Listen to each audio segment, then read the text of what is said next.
بسم اللہ الرحمن الرحیم۔ السلام علیکم۔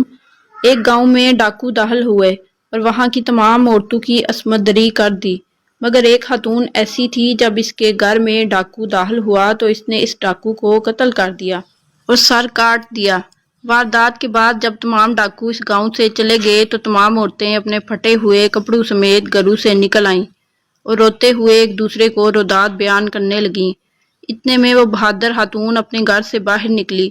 عورتوں نے دیکھا کہ اس کے گھر میں داخل ہونے والے ڈاکو کا سر اس نے ہاتھوں میں اٹھا رکھا ہے اور نہایت غیرت و خودداری کے ساتھ وہ ان کی طرف آنے لگی۔ اس خاتون نے بلند آواز سے کہا کہ کیا تم نے سوچ لیا تھا کہ وہ مجھے مارے بغیر میری عزت تار تار کر سکتا ہے؟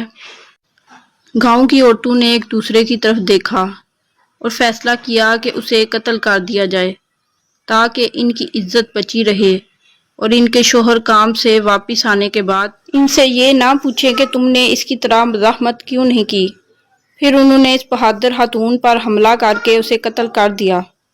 انہوں نے ذلت کو زندہ رکھنے کے لیے عزت کا قتل کر دیا۔ جی ہاں، جب معاشرے میں برائی پھیل جائے اور اکثریت کا مفاد اس سے وابستہ ہو تو صحیح راہ پر چلنا دوسروں کی دشمنی مول لینا ہے۔ اللہ ہم سب کو حق بات کہنے، سننے اور اس پر عمل کرنے کی توفیق دے۔ آمین۔